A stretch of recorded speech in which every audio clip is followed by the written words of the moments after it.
दोस्तों, ईरान ने अपना परमाणु निकालने की बात कर दी है। ईरान ने कह दिया है कि परमाणु ईरान का अधिकार है और इसको हम किसी को भी सौंपने वाले नहीं हैं। दूसरी ओर बार बार कई रिपोर्ट इस बात का दावा कर रही हैं कि ईरान के पास काफी मात्रा में एनरिच्ड यूरेनियम है, जिससे वो बहुत जल्द ही न्यूक्लियर हथियार बना लेगा।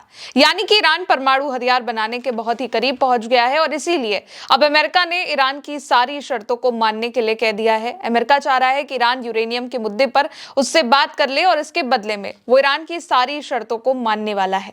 उम्मीद भी यही लगाई जा रही है कि 24 घंटे में एक बहुत बड़ा फैसला हो सकता है। दोस्तों, वॉल स्ट्रीट जर्नल ने इसको लेकर एक रिपोर्ट छापी है। वॉल स्ट्रीट जर्नल की रिपोर्ट के मुताबिक अमेरिका ने ईरान को एक नया परमाणु ढांचा सौंपा है। यानी कि अमेरिका ने ईरान को यूरेनियम पर बात करने के लिए, न्यूक्लियर पर बात करने के लिए एक पूरा बड़ा प्लान तैयार करके भेजा हुआ है। अमेरिका का कहना है कि अगर तेहरान इसे स्वीकार करता है, एक्सेप्ट करता है, तो 30 दिनों की बातचीत शुरू होगी। यानी कि अगर यूरेनियम पर बात करने के लिए ईरान रेडी हो जाता है और तेहरान की तरफ से जवाब आ जाता है, तो अमेरिका इस बातचीत को आगे बढ़ा सकता है और डिसीजन लेगा। इस रिपोर्ट के अकॉर्डिंग अमेरिका की कुछ बड़ी शर्तें भी इसमें शामिल है। जैसे कि पहली शर्त अमेरिका ने जो रखी है वो ये है कि ईरान द्वारा प्रमाणित करना होगा कि वो परमाणु हथियार नहीं बनाना चाहता है। यानी कि ईरान इस बात को कंफर्म करेगा कि वो अब परमाणु हथियार यानी कि न्यूक्लियर वेपन तैयार नहीं करना चाहते हैं। दूसरा, फोर्डो, नतांज और इस्फान को ध्वस्त करना, यह भी अमेरिका की एक मांग है और ये वो जगह है जहां पर यूरेनियम एनरिचमेंट होता है, जिससे परमाणु हथियार बनाए जाते हैं। तीसरी शर्त अमेरिका ने रखी है कि भूमिगत परमाणु संयंत्रों पर पूर्ण प्रतिबंध लगाया जाए।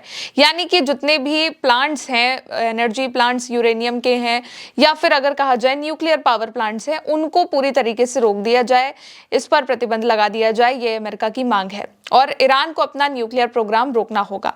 अगली शर्त अमेरिका ने यह रखी है कि उल्लंघन करने पर दंड सहित आवश्यकता अनुसार निरीक्षण किया जाएगा। इसके अलावा यूरेनियम संवर्धन पर 20 साल की रोक, संवर्धित यूरेनियम के सभी भंडारों को सौंपना। यानी कि अमेरिका चाहता है कि अगर ईरान इस रूल को तोड़ देता है तो उस पर जांच बैठाई जा सकती है, ईरान से इसके बदले में जुर्माना मांगा जा सकता है और फिर निगरानी की जा सकती है कि ईरान अपने देश में यूरेनियम को लेकर क्या कुछ कर रहा है। इसके अलावा यह भी मांगी गई है कि अब ईरान 20 सालों तक अपना यूरेनियम एनरिचमेंट रोक देगा, चाहे वो एनर्जी पर्पस से हो या फिर न्यूक्लियर वेपन के पर्पस से हो। ये मांग भी कही गई है। और इसके अलावा अमेरिका ने कहा है कि अमेरिका द्वारा नाकाबंदी में ढील दी जाएगी और साथ ही स्ट्रेट ऑफ हॉर्मुज को फिर से खोला जाएगा और प्रदर्शन आधारित प्रतिबंधों में इसके बदले छूट होगी। यानी कि अमेरिका कुछ छूट तो दे देगा, लेकिन इसके बदले में ईरान को अमेरिका के नेवल ब्लॉकेड का साथ देना होगा और स्ट्रेट ऑफ हॉर्मुज को पूरी तरीके से खोलना होगा, जो कि अब अमेरिका की ये मांग है। अमेरिका चाहता है कि ये सब ईरान करे, ना परमाणु हथियार बनाए, ना फिर यूरेनियम एनरिच्ड करे और जितना भी उसके पास एनरिच्ड यूरेनियम मौजूद है वो सारा अमेरिका को सौंप दिया जाए। ये मांग है अमेरिका की। और अमेरिका ही नहीं दोस्तों, अब और भी कई लोग ये चाहते हैं कि ईरान के पास यूरेनियम ना पहुंचे, क्योंकि ईरान इस पावरफुल कंट्री और पूर्व संयुक्त राष्ट्र परमाणु निरीक्षक और institute for science and international security के जो प्रमुख हैं डेविड ऑलब्राइट, उन्होंने भी इसको लेकर स्टेटमेंट दिया है। उन्होंने कहा है कि ईरान के किसी भी परमाणु समझौते में सिर्फ ज्यादा एनरिच्ड यूरेनियम ही नहीं बल्कि उसका पूरा एनरिच्ड यूरेनियम भंडार हटाया जाना चाहिए। ऑलब्राइट ने कहा है कि लक्ष्य यह होना चाहिए कि ईरान के मौजूद 10 टन एनरिच्ड यूरेनियम को देश से बाहर किया जाए और अगर इसका कोई बड़ा हिस्सा भी ईरान में बचा रहता है तो वो खराब समझौता होगा, क्योंकि इससे ईरान भविष्य में परमाणु हथियार बनाने की क्षमता बनाए रखेगा। यानी कि पूरी तरीके से ईरान के एनरिच्ड यूरेनियम को वहां से हटाया जाए। और एक बात और समझनी होगी कि जो यूरेनियम होता है उसको एनरिच्ड करने में, यानी कि उसको शुद्ध करने में काफी वक्त लगता है, काफी साल लगते हैं।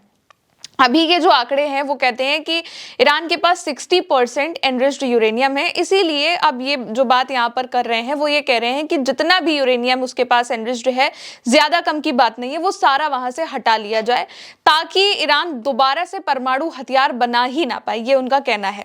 और यहाँ पर उन्होंने इस्फान में रखा गया सिर्फ इसीलिए, आगे उन्होंने ये भी कहा है कि सिर्फ इस्फान में रखा हुआ 60% एनरिच्ड किया गया 440 किलो यूरेनियम नहीं, बाकी पूरा जितना भी 2 2% से भी 60% तक है, वो सारा एनरिच्ड पूरा जो यूरेनियम का स्टॉक है उसको वहां से हटा दिया जाए। उनका कहना है कि अगर पूरा भंडार हटा दिया जाए तो ईरान को दोबारा हथियार स्तर का यूरेनियम बनाने में कई साल लग जाएंगे, और अमेरिका ऐसा समझौता चाहता भी है जिसमें ईरान का ज्यादा एनरिच्ड यूरेनियम हटाया जाए और कम से कम 12 साल तक के लिए यूरेनियम संवर्धन पर, एनरिचमेंट पर रोक लगा दी जाए।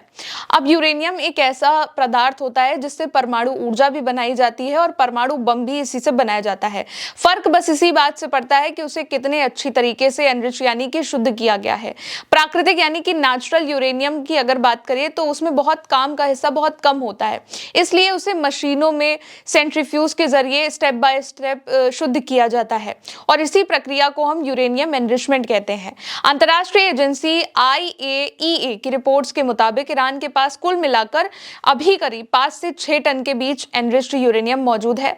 हालांकि अभी ये इतना एनरिच्ड नहीं है कि इससे परमाणु हथियार बन सके। अभी 120 से 130 किलोग्राम के आसपास यूरेनियम को 60% तक एनरिच्ड किया जा चुका है, और अगर ये एनरिचमेंट 90% तक कर लिया जाता है तो ही इससे परमाणु हथियार बनाए जा सकते हैं। और अमेरिका ये नहीं चाहता है, इसलिए उसने इन शर्तों को रखा हुआ है। यानी कि पूरा फोकस यही है कि 60% तो ईरान ने कंप्लीट कर लिया है, लेकिन आगे वो उसको ना बढ़ा पाए, इसलिए वो चाहते हैं कि पूरा जितना यूरेनियम स्टॉक है वो ईरान से हटा ही दिया जाए, ईरान के पास बचे ही ना।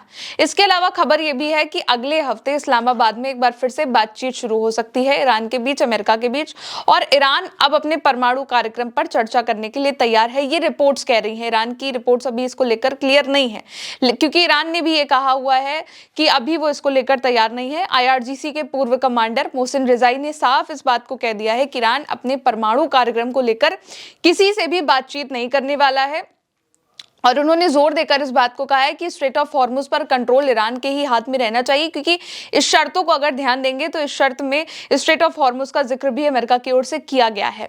तो ये बात भी मोहसिन रिजाई ने कही हुई है, और उन्होंने ईरान की सरकारी समाचार एजेंसी के मुताबिक भी यही है कि रिजाई ने वार्निंग दी है कि अगर स्ट्रेट ऑफ हॉर्मुज का जो कंट्रोल है वो ईरान से बाहर चला गया तो दुश्मन फिर से इसे ईरान और उसके लोगों के खिलाफ हथियार की तरह इस्तेमाल करेंगे। और उन्होंने ये भी कहा है कि ईरान का मॉडल भी यही है कि क्षेत्र की सुरक्षा, क्षेत्र की जो सुरक्षा है वो देश खुद संभाले, यानी कि स्ट्रेट ऑफ हॉर्मुज उनका अपना है, उस पर वो किसी को कंट्रोल नहीं देना चाहते हैं।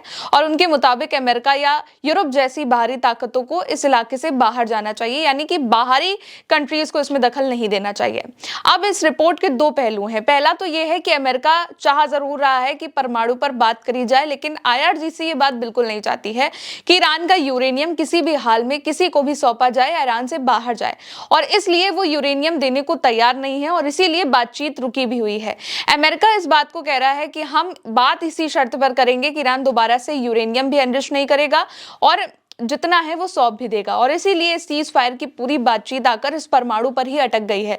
लेकिन अब जो रिपोर्ट कह रही है वो ये कह रही है कि 24 घंटे में दोनों देशों के बीच एक बहुत बड़ा फैसला हो सकता है और फिर से इस्लामाबाद में एक बड़ी मीटिंग भी हो सकती है। फिलहाल दोस्तों मेरे साथ इस रिपोर्ट में इतना ही। आप देखते रहिए उल्टा चश्मा यूसी। मेरा नाम है गौरी। शुक्रिया।